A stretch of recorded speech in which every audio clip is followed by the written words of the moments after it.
नमस्कार, स्वागत है आप सभी का हमारा राजस्थान में और मैं हूं आपके साथ शिवांगी पारिक। तो चलिए बुलेटिन की शुरुआत करते हैं, लेकिन उससे पहले नजर डालते हैं हेडलाइंस पर। पायलट ने निभाया तो आलाकमान ने भी पूरा किया वादा, माकन बने प्रभारी, वही कमेटी का भी हुआ गठन।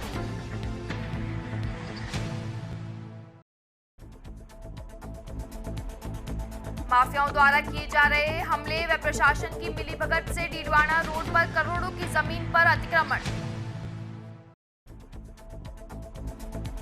कोलायत में कोरोना पॉजिटिव मिलने के बाद स्वास्थ्य विभाग सक्रिय, जांच शिविर लगाया गया। अभी तक लिए गए 213 जनों के सैंपल। और अब खबरें विस्तार से। प्रदेश में 34 दिनों तक चले सियासी घमासान के बाद में गहलोत सरकार द्वारा विधानसभा में विश्वास मत हासिल करने के बाद सियासी संकट भले ही थम गया हो, लेकिन कांग्रेस ने अंदरूनी उठापटक अभी भी जारी है। इसके चलते कांग्रेस आलाकमान ने रविवार शाम को एक आदेश जारी करते हुए राजस्थान कांग्रेस के प्रदेश प्रभारी पद से अविनाश पांडे को तत्काल प्रभाव से हटा दिया है। पांडे की जगह अजय माकन राजस्थान कांग्रेस का नया प्रभारी बन गए हैं। कांग्रेस के संगठन महासचिव केसी वेणुगोपाल ने यह आदेश जारी किया है। इसके साथ ही कांग्रेस आलाकमान ने भी मुख्यमंत्री अशोक गहलोत और सचिन पायलट खेमे के बीच चल रही समस्याओं को दूर करने के लिए बनाई गई 3 सदस्यीय कमेटी का गठन भी कर दिया है। इस कमेटी में पार्टी के वरिष्ठ नेता अहमद पटेल, केसी वेणुगोपाल और अजय माकन को शामिल किया गया है। ये तीनों सदस्य समिति सचिन पायलट और उनके समर्थित विधायकों की शिकायत का हल करेगी। जो शिकायतें सचिन पायलट ने पिछले सोमवार को मीटिंग के दौरान आलाकमान को बताई थी। रविवार देर शाम को नई दिल्ली स्थित आईसीसी मुख्यालय में इसी समिति का गठन का आदेश जारी किया गया।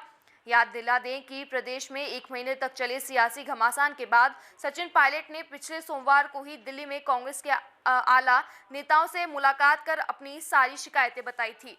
इस पर आलाकमान ने पायलट को भरोसा भी दिलाया था कि जल्द ही उनके बताए मुद्दों पर एक कमेटी का गठन कर विचार किया जाएगा, लेकिन उससे पहले पायलट खेमे को निर्देशित किया गया था कि इससे पहले आप बिना कोई शर्त जयपुर वापस जाइए और विश्वास मत कर दौरान गहलोत सरकार के पक्ष में मतदान करके अपनी विश्वसनीयता साबित कीजिए। इसके बाद में पायलट खेमे ने वापसी की और 14 अगस्त को विधानसभा में विश्वास मत में मुख्यमंत्री अशोक गहलोत के साथ देते हुए सरकार के पक्ष में वोट दिया।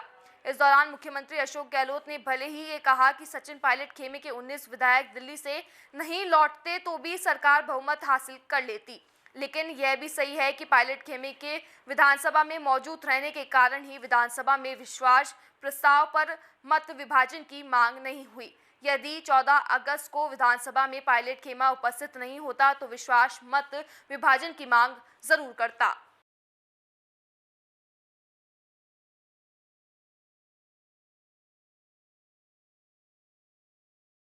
जोधपुर के बालेसर में पंचायत समिति की उटांबर ग्राम पंचायत के युवाओं ने शहीद गणपत सिंह की स्मृति में रक्तदान शिविर का आयोजन रखा। स्वतंत्रता दिवस को बनाया यादगार। देश की आजादी के 74वें स्वतंत्रता दिवस के उपलक्ष्य पर उटांबर ग्राम पंचायत के ग्रामीणों, युवा संगठन ग्रुप उटांबर व रक्तवीर मानव सेवा समिति के संयुक्त तत्वाधान में शहीद गणपत सिंह की स्मृति में रक्तदान शिविर का आयोजन किया गया। आयोजन समिति सदस्य मूलाराम जाखड़ व श्रवण चौधरी ने बताया कि ग्राम पंचायत उटांबर के अटल सेवा केंद्र के उटांबर के लाल अमर शहीद गणपत सिंह की स्मृति में रक्तदान करके स्वतंत्रता दिवस को यादगार बनाया। रक्तदान शिविर में 30 यूनिट युवाओं ने अपने अमूल्य रक्त का दान किया। रक्तदान शिविर में ग्राम पंचायत उटांबर के सरपंच दीपाराम रूडी, निवर्तमान सरपंच समिति सदस्य प्रेम जाकर, डांडनिया भालिया, सरपंच एडवोकेट हुक्माराम उडाकिया, नंदू सिंह राजपुरोहित, सोहनराम भादू, रक्तवीर मानव सेवा समिति के भैयाराम साबरवाल, आंचल राम भांबू सहित अनेक ग्रामीण व युवा रहे।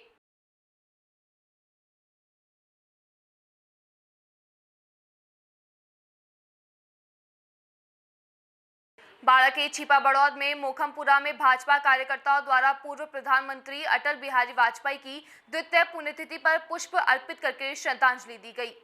इस मौके पर भाजपा युवा मोर्चा पूर्व मंडल उपाध्यक्ष अमित कुमार सैन समेत सभी कार्यकर्ता उपस्थित रहे।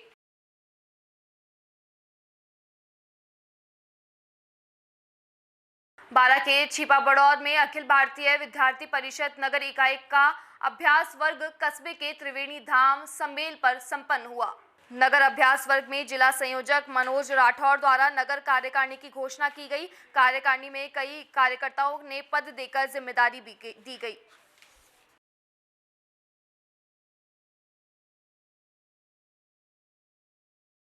करौली में movement for education fund employment for masses की टीम द्वारा step by step public school में कक्षा 10वीं और 12वीं के साइंस, कला, कॉमर्स आदि के टॉपर छात्र छात्राओं को सम्मानित किया गया।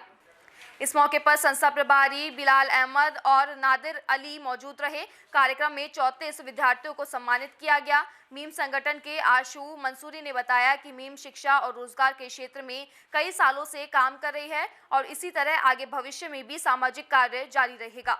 इस दौरान अतिथिगण सहित अन्य लोग उपस्थित रहे। पिछले काफी समय से कुचामन सिटी में गरीबों की जमीन को हड़पने को लेकर भूमाफिया प्रशासन की मिलीभगत से सक्रिय है।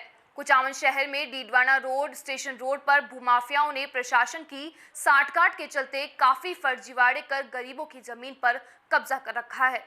यहाँ पर प्रशासन की पूरी तरीके से इस मामले में लिप्त है। ऐसा ही मामला कुचामन शहर के डीडवाना रोड मैसी एजेंसी के पास का है। यहाँ पर पीड़ित जमीन मालिक रामू राम पुत्र पेमा राम सहित जाति मेघवाल निवासी कुचामन सिटी ने अपनी जमीन पर भूमाफियाओं द्वारा प्रशासन की मिलीभगत से अवैध कागजात तैयार कर जमीन हड़पने का आरोप लगाते हुए महामहिम राज्यपाल राजस्थान सरकार के नाम उपखंड अधिकारी को ज्ञापन सौंपा है, जिसमें बताया गया है कि मेरी पुश्तैनी जमीन खसरा संख्या 1037, 1038, 1039 डीडवाना रोड पर स्थित है, जिसको हड़पने के लिए भूमाफियाओं का एक गिरोह है, जिसमें कुछ कुचामन व आसपास के स्थानीय लोग शामिल हैं। ज्ञापन में बताया गया है कि काफी वर्षों से अपनी धनबल, बाहुबल, ऊंची राजनीतिक पहुंच का दुरुपयोग कर रहे हैं। वहीं फर्जी दस्तावेज के आधार पर प्रशासन को गुमराह कर जमीन हड़पना चाहते हैं। वह इसके लिए मुझ पर हर दिन हमला भी करवाते हैं, धमकियां देते हैं और कहते हैं कि तू ये जमीन छोड़कर कहीं अन्य जगह चला जा, अन्यथा तुझे और तेरे परिवार के सदस्यों को जान से मार देंगे। वह इस जमीन को हड़प कर ही रहेंगे। इस मामले को लेकर प्रार्थी ने कुचामन थाने में कई बार रिपोर्ट पेश की है। इसके बावजूद भी यहाँ के सभी प्रशासनिक अधिकारी पूरी तरीके से इस मामले में लिप्त है। दोषियों के खिलाफ कोई कार्रवाई नहीं की जा रही है। प्रार्थी ने बताया कि 3 जुलाई को इस ग्रोह के व्यक्तियों ने मेरा अपहरण कर लिया था। वह मुझे बुलाकर बलात्कार के झूठे मुकदमे में फंसाने की धमकी देकर जमीन के कागजातों पर हस्ताक्षर करने को कहा, जिसकी रिपोर्ट मैंने थाना कुचामन में दी थी, जिसके बाद सभी ने मेरे खिलाफ एक झूठा मुकदमा भी दर्ज करवाया था। मेरा पूरा परिवार इन हमलों से काफी भयभीत व डरा हुआ है। उपखंड अधिकारी को ज्ञापन के माध्यम से बताया गया है कि मुझे व मेरे परिवार को जानमाल का पूरा खतरा है। हम अनुसूचित जाति के गरीब लोग हैं। हमारे आजीविका का साधन एकमात्र जमीन है, जिसे भूमाफिया हड़पना चाहते हैं। सभी के खिलाफ कानूनी कार्रवाई की मांग की है। ताज्जुब की बात यह है कि पिछले दिनों कुचामन दौरे पर संभागीय आयुक्त आरुषि मालिक व नागौर जिला कलेक्टर डॉक्टर राजेंद्र कुमार सोनी भी रहे, जिनको पीड़ितों ने मांग की न्याय की थी, लेकिन 2 हफ्ते बीत जाने के बाद भी कोई सुनवाई नहीं हुई है। 2013 से जमीन पर लगे स्टे के बावजूद जमीन को 90/1 में कन्वर्ट कर फर्जी रजिस्ट्री करवा दी। बता दें कि भूमाफियाओं ने जमीन की फर्जी वसीयत के जरिए एवं कोर्ट से 2013 के आज तक के बंटवारे का स्टे होने के बावजूद एवं पीड़ित द्वारा निजी आपत्ति नगर पालिका व तहसील में लगाने के बाद बिना कष्टकारों की सहमति के बावजूद फर्जी 90A एवं वसीयत के जरिए संपूर्ण भूमि पर भूमाफियाओं ने कॉलोनी काटकर स्टे के दौरान सेल आउट कर दी है एवं फर्जीवाड़े के बाद पट्टे एवं रजिस्ट्रियां करवा दी है। इसमें स्थानीय नगर पालिका एवं उपखंड प्रशासन ने अधिकारियों की भी मिलीभगत रही है। 2013 से रेगुलर स्टे चल रहे हैं। भी स्टे के मायने सब कुछ रजिस्ट्रियाँ कर दी। दो रजिस्ट्रियाँ, एक तो रामू की रजिस्ट्री, वो तो रजिस्ट्री पेंडिंग में रख दी और जुमुल्डी का नाम मिटेशन चढ़ा दिया और बनाराम की रजिस्ट्री जो वो कर दिया। और एडीजे कोर्ट का स्टे चल रहा है, तो एडीजे कोर्ट का स्टे चल रहा है। स्टे के मायने जुमुल्डी का नामांतरण खोल दिया। कानून का कोई पालना नहीं है, कोर्ट की कोई पालना नहीं है। खुला कानून की खुली धज्जियाँ उड़ा रहा है, अपनी मनमर्जी कर रहा है। प्रशासन है जो प्रशासन और भूमाफिया अपनी मनमर्जी कर रहा है। सरमजीओ साहब ने 9 कर दी। बोला क्या होता है, मैं स्टे की कॉपी ले जाकर दी। बोला क्या होता है, इससे कुछ नहीं होने वाला। और बाबूलाल जी तहसीलदार जिया, उस टाइम में तहसीलदार जिया, जिस टाइम का रजिस्ट्रियाँ कर दी। और एस डी एम आज आया, इस टाइम का 90 कर दी। बार वर्तमान के माने एस डी एम साहब है बाबूलाल जी, वो 90 कर दी। और जिस टाइम में तहसीलदार जी था, इस टाइम के माने रजिस्ट्रियाँ कर दी। अलवर के बानसूर को नगरपालिका के स्वरूप का पूर्व मंत्री डॉक्टर रोहिताश शर्मा के नेतृत्व में ग्रामीणों ने विरोध प्रदर्शन किया और मुख्यमंत्री के नाम एसडीएम को विरोध पत्र भी सौंपा गया।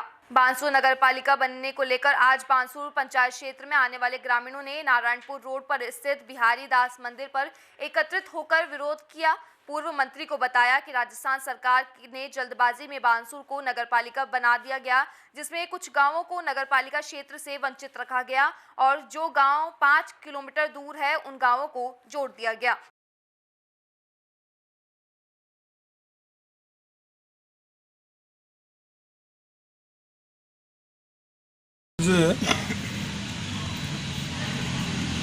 कुछ ढाणियाँ जरूरी पंचायत की जो कि बानसूर के बहुत समीप है, बानसूर के समीप है, और कुछ ढाणियाँ ऐसी हैं जो बानसूर पंचायत में ऑलरेडी हैं। इन सब लोगों की आज करीब 400-500 लोगों की एक प्रमुख लोगों की एक आज मीटिंग हुई और मीटिंग में इस बात पर रोष व्यक्त किया गया मेरे समक्ष। मुझे भी इसमें बुलाया है सुनने के लिए कि भाई हमारी ये पीड़ा है, इसको आप सुनो, मैं आया हूँ। तो लोगों ने कहा कि साहब हमको नगरपालिका में हमारा हक पड़ता है, हमको बानसूर की नगरपालिका में शामिल आप कराइए।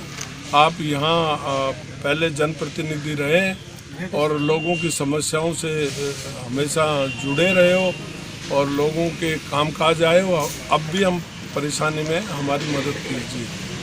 मैंने उनसे एक ही बात कही कि कोई भी समस्या जनतंत्र में अगर सामूहिक होकर लड़ाई लड़ोगे तो निश्चित तौर पर जनतंत्र में मतों की जीत होती है, संख्या की जीत होती है। तो आप सारे के सारे मिलकर ऐतराज़ करिए इसमें कि हमारे इन गांवों को नगरपालिका बानसूर में नहीं जोड़ा गया और ऐसे ऐसे गांवों को जोड़ दिया गया जिनकी जो बानसूर पंचायत क्षेत्र से भी बाहर हैं, 4-5 किलोमीटर की दूरी पर है।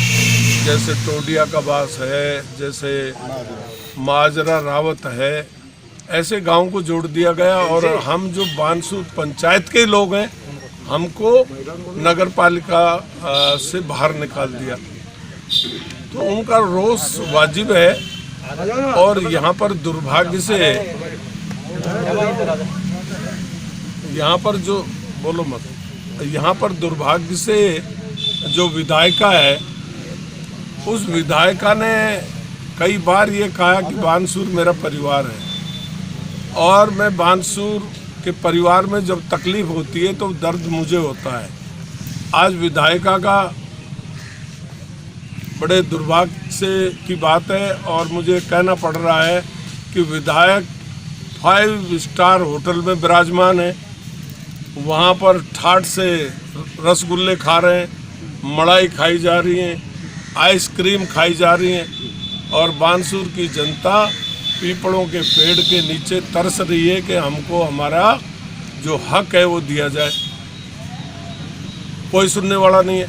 प्रजातंत्र की जो आप बात कह रहे थे, ऐसा कभी हुआ नहीं है कि मतदाताओं को ऐसे बंद कर दिया गया जैसे भेड़ बकरियों को बंद कर दिया गया।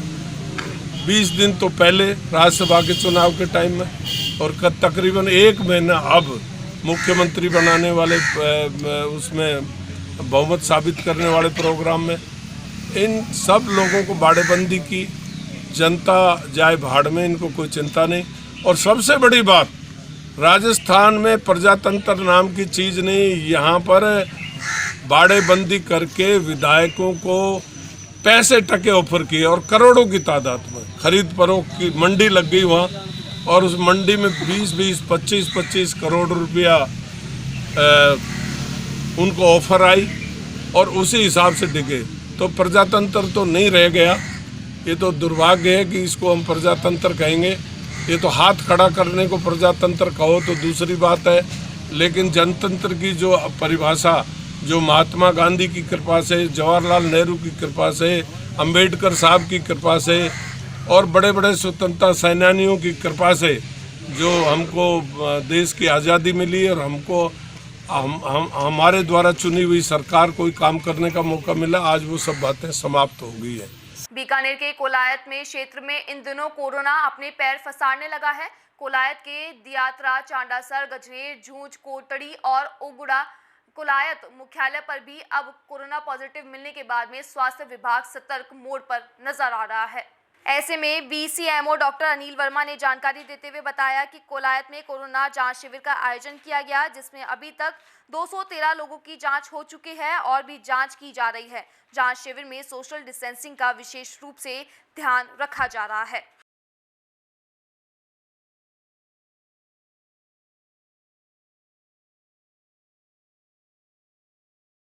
झुंझुनू के उदयपुर वाटी कस्बे में स्थित राजकीय सामुदायिक स्वास्थ्य केंद्र परिसर में 20 अगस्त को नसबंदी कैंप लगाया जाएगा। डॉक्टर सुमन मीना ने बताया कि परिवार कल्याण अनुपालना में कोरोना वॉरियर्स महामारी के मद्देनजर रखते हुए परिवार कल्याण सेवा प्रदान की जाने हेतु नसबंदी कैंप लगाया जाएगा, जिसमें महिलाएं व पुरुष की नसबंदी की जाएगी तथा 20 अगस्त को सुबह 8 बजे से नसबंदी कैंप में भाग लेने वाली महिलाएं एवं पुरुष का रजिस्ट्रेशन किया जाएगा।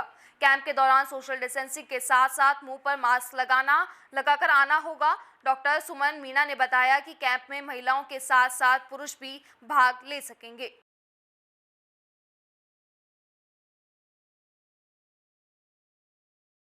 स्वास्थ्य एवं परिवार कल्याण विभाग की तरफ से नसबंदी कैंप आयोजित किए जाते हैं। इस बार 20 अगस्त का है ये कैंप। इसमें मेल और जेंट्स दोनों नसबंदी करने के लिए आ सकते हैं। सुबह 8 बजे CSC उदयपुर वाटी में रजिस्ट्रेशन होगा यहाँ पे। और इसके अंदर मतलब फीमेल्स तो आती हैं पर मेल्स नहीं आती हैं।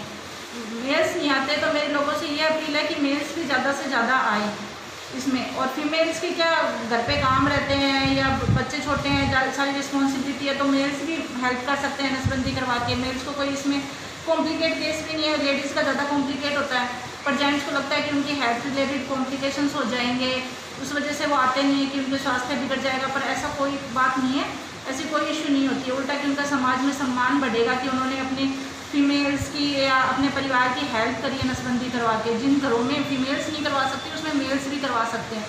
तो लोगों को ज़्यादा से ज़्यादा ये पता चले, लोग जागरूक हो कि वो भी करवा सकते हैं ये नसबंदी और उनको कोई कॉम्प्लिकेशन भी नहीं आएंगे। बस कुछ दिनों के लिए बाईसाइकिलिंग नहीं करनी उनको।